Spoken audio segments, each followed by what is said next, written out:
Hola a todos, mi nombre es Juan Andrés y junto con mi compañera Auriela vamos a presentar ante ustedes dos conceptos fundamentales para entender nuestra realidad actual. El primero de ellos es el hedonismo en Epicuro o Epicuro y el narcisismo posmoderno.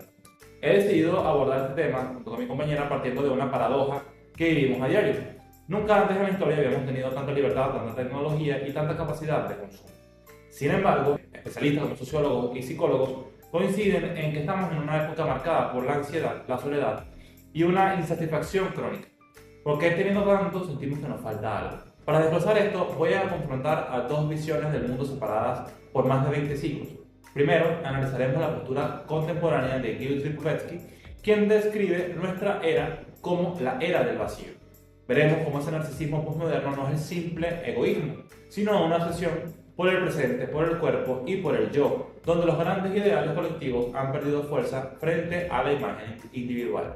Yo como contraparte voy a rescatar la sabiduría de la antigua Grecia con Epicuro. Vamos a limpiar su concepto porque a menudo se confunde el hedonismo con el desenfreno y los vicios. Entonces esta es la propuesta de la búsqueda de la ataraxia, la cual es la serenidad del alma y el uso inteligente de los placeres. A lo largo de estos minutos aterrizaremos en estas teorías con ejemplos muy nuestros desde el fenómeno del consumismo hasta las nuevas tecnologías, las olas de lunes en Venezuela y la falsa sensación de compañía en las redes sociales como Facebook e Instagram. Finalmente vamos a concluir el día de hoy con estos conceptos aplicados a la educación. Pasemos entonces al primer gran pilar de este análisis, el narcisismo posmoderno según Gil Lipovetsky. Es fundamental aclarar que no estamos hablando del concepto psicológico que describe el psicólogo Freud en su análisis. Lipovetsky se refiere a este fenómeno cultural y social y él lo llama la era del vacío. ¿Qué significa? Que vivimos en una sociedad donde aparentamos cosas que no son y que no somos. No solamente en las redes sociales, sino en todos los ámbitos donde somos una sociedad que a pesar que vivimos en conjunto, estamos aislados, que cada quien vive y salva su propio pellejo. Entonces, Lipovetsky coloca esto como la era del vacío porque nosotros en la actualidad se ve mucho esto de no estar no solamente en unión, sino que aparentamos cosas que no tenemos, aparentamos ser personas fitness, o sea, ir al ejercicio y la cuestión, y a veces no está mal hacer ejercicio siempre y cuando sea por tu salud, porque tú mismo lo quieres hacer. Mayormente la gente lo hace por los likes, por los seguidores en TikTok y todas estas cuestiones, viven en un constante aparentar, y esto es lo que Lipovetsky en su análisis critica mucho. Aparte de eso, todo lo que podemos hacer que más adelante hace un daño, como por ejemplo los fisiculturistas cuando se inyectan alguna droga para el crecimiento, y esto más adelante les produce daños en los riñones, cálculos y muchas cosas, y mueren de esto. Las mujeres con las operaciones estéticas de alto riesgo.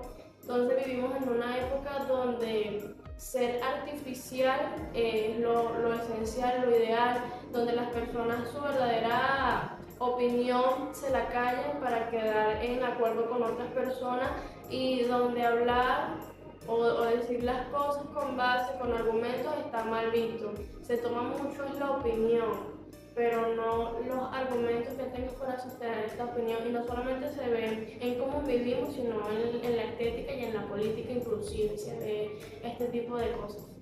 En toda esta búsqueda de satisfacción que tienen los seres humanos, se ha generado un consumismo de forma irracional. Es decir, comenzamos a comprar cosas que ya no necesitamos, sino por lo que representa ese objeto o por la simple emoción de tener algo nuevo. Lo podemos ver en tendencias con cosas que son imprácticas, como los enormes termos Stanley o el coleccionismo de los Sony Angels, que son accesorios para el teléfono que no hacen nada más que estorbar, ¿no? Porque no caben en un bolsillo, no caben en un bolso. Entonces son cosas que realmente se están comprando para poder estar al día. Lo mismo ocurre también con la tecnología y la propia imagen. Vemos, por ejemplo, la compra excesiva de aros de luz, no por necesidades profesionales, sino por la urgencia de que nuestras caras se vean perfectas en redes sociales, también la necesidad casi impulsiva de comprar el último teléfono, el más que está en la moda, por más el iPhone, sobre todo, sí, Samsung, todas esas marcas que al final, no porque sean por necesidad, sino porque el equipo, aunque funcione, queremos realmente la aprobación de los demás de que tenemos el nuevo teléfono, el teléfono más nuevo del mercado. Y a su vez, también quiero hacer un ejemplo muy claro de nuestro país actualmente, que es la inmensa ola que hay de los runners. Si bien hacer deporte es algo bueno, es algo positivo para la salud, si lo miramos bajo la mirada de Lipovetsky, vemos que este movimiento no solamente se hace por disciplina, por atletismo, sino por moda y exhibición. Y mucha de esta gente solamente lo hace por la estética, por usar un outfit deportivo de marca, de moda, encajar en un grupo social o subir la foto del cronómetro, la ruta que hicieron en las historias de Instagram. Entonces, es cuidado de uno mismo, sí, pero realmente el fin detrás de todo esto es ser visto y ser validado por los demás. Y esto es lo que llamamos el narcisismo postmoderno. Continuando con este tema y frente al escenario que planteamos el consumismo y la obsesión por la imagen que tenemos ahora en la sociedad, podemos hacer un viaje a la Grecia antigua, específicamente entre los siglos 4 y 3 a.C., para poder rescatar la figura de Epicuro de Samos. Y en este momento pues, es importante romper un mito. Cuando escuchamos el hedonismo, solemos pensar, ¿no?, en lo que es el irse de fiesta, excesos, bebidas, pero Epicuro no planteaba esto. Para él el placer y el principio y fin de una vida feliz era la ausencia del dolor en el cuerpo. Y lo más importante, la ausencia de turbación en el alma. A eso a él le llamaba ataraxia. Es decir, no es buscar placeres locos que luego traen resaca, deuda, vómito. Es un cálculo prudente para poder vivir tranquilo. El punto del contraste con nuestra época es más brutal, es el tema de la amistad. Para Epicuro, la amistad era, por así decirlo, un bien más preciado, incluso más por encima de la comida, la bebida. Él decía que antes de pensar en qué vas a comer, tienes que pensar con quién vas a comer. En su escuela, en el jardín, la amistad pues, era ese refugio, ¿no?, de seguridad y confianza plena. Y bueno, traemos esto para hacer la comparación devastadora de lo que vivimos hoy en día, donde nuestra conexión social no existe. Literalmente la tenemos puesta en las redes sociales de cuántos amigos tenemos en Facebook, pero en realidad es los 1000 amigos que tengas en Facebook, pues no te hablas con ninguno, no compartes con ninguno, no hay relaciones interpersonales fuertes como anteriormente se podía ver. Ahorita las relaciones, ya sea amistad, pareja, negocios, son muy fugaces y superficiales. Sí, por esto mismo la gente confundió este concepto de Epicuro con los excesos, y lo que él trata de relatar es que la vida perfecta o la búsqueda de la ataraxia es el camino que tú recorres, porque él decía que el final de esta era ya la muerte. Entonces, más que recorrer el camino de la vida, era con quién lo ibas a recorrer o quién te acompañaba. Y que todo lo que te cause dolor no es necesario que lo debas hacer. Por ejemplo, irte de fiesta y beber bastante hasta el punto de emborracharte, eso te va a formar resaca, Sí, vas a vomitar. En el momento es algo que se pasa chévere, uno lo disfruta, no vamos a mentir. Tal vez con compañía de varias personas, la euforia, la fiesta, la música, ¿no?, volumen alto, es chévere en un principio, pero el problema viene el día después, las consecuencias, cuánto fue que gastaste cuando ves el historial de movimiento, cómo te sientes tú a nivel de salud. O sea, es importante también no solamente el placer a corto plazo, sino lo que genera el después. Exactamente. Otro ejemplo es cuando tú tienes una relación de años y decides ser infiel a tu pareja. Al principio, por la euforia, el momento, lo haces, y ya después ves que las consecuencias son el rompimiento de la confianza, tu pareja lo más seguro es que te deje, te termine, y lo que estabas construyendo con esa persona en cualquier aspecto pues se va a romper. Rompes un vínculo por algo, ya sea de una noche, una semana o unos meses, y eso trae unas consecuencias a largo plazo que no son buenas en ningún aspecto. Entonces él lo que narra es que puedes beber, puedes comer, pero no llegar hasta los extremos de emborracharte, hartarte, este tipo de cosas, y la gente lo confundió o lo transversó a lo que vimos hoy en día, que es vivir la vida loca, es no tener intereses por arreglar problemas con tus amistades, ese tipo tipo de cosas, dejar que los vínculos se rompan, en la política no tener actividad y recordemos que la actividad no es solamente ir a marchar, sino tener un pensamiento propio. Entonces, por esta coacción de que qué dirán las personas de mí si yo alzo mi voz o si yo pienso de esta manera, pasa mucho esto de que le hemos dado más entrada al narcisismo postmoderno y nos hemos enfrascado en buscar nuestra propia felicidad sin ver cómo va a afectar esto no solo a la persona, sino a nosotros mismos.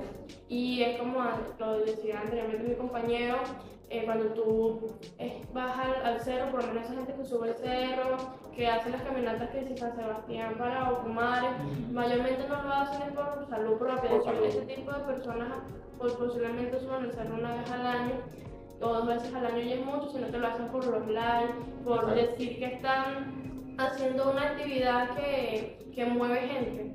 Y otro ejemplo pueden ser las personas en el aspecto musical, las personas que hacen música pero realmente no hacen música porque les gusta, sino por like. Por la aprobación de los demás. Exactamente. Entonces esto es lo que se ha convertido en nuestra sociedad con respecto a cómo llevamos las relaciones y cómo nos llevamos a nosotros mismos. Bien, ya para cerrar, vamos a aterrizar o llevar todo esto al terreno que más nos compete, que es la educación. Al momento de contrastar estas dos visiones, ¿no? Nos damos cuenta de que nuestro sistema educativo actual tiene un desafío muy importante. Y muy a menudo, sin darnos cuenta, la escuela y la sociedad refuerzan este tema del narcisismo que describe Lipovetsky. Es decir, estamos educando para la competencia, para el éxito visible, o sea, vamos a tener una persona exitosa y para el resultado inmediato. Es decir, nos encontramos en el aula estudiantes que están con ansiedad, con miedo al aburrimiento, que necesitan un estímulo o entretenimiento constante. Y la autoestima depende primordialmente de la aprobación externa, ¿no?, que reciben en el aula. Y aquí es donde la filosofía de Epicuro se vuelve una herramienta pedagógica muy importante para nuestro sistema educativo actual. Es decir, no solamente transmitir contenido, sino enseñar que podríamos llamar la higiene mental. Debemos enseñar a nuestros alumnos a diferenciar entre los deseos naturales y aquellos que son deseos necesarios, y los deseos vanos de los artificiales que venden en el mercado. También es importante enseñarles a tolerar el silencio, a disfrutar del proceso lento de aprender, que no todo tiene que ser rápido, con clic, a valorar la convivencia real, la convivencia en el salón de clase, y también pues no la importancia a la popularidad digital. En conclusión, frente a una cultura posmodernica que nos grita que la felicidad es más de comprar, de tener, de aparentar, la educación debe ser el espacio de resistencia absoluta que nos recuerde, tal y como lo hizo Epicuro, que la verdadera felicidad está no afuera sino adentro y es transparente, es prudencial, que la libertad no tiene que convertirse en libertinaje y que podemos llevar una vida tranquila, disfrutando del camino con nuestros seres queridos y siendo humanos de verdad. Sentir, no solamente para aparentarlo, sino para vivirlo. Hay momentos que no necesitan ser tomados en una fotografía y montados en WhatsApp o en TikTok para tener like. Sino llevarlo siempre en el lo más corazón. importante, que es nuestro corazón y en la mente. Y sobre todo ser una persona bastante transparente y aparte de transparente ser uno mismo. Gracias por su atención. Gracias.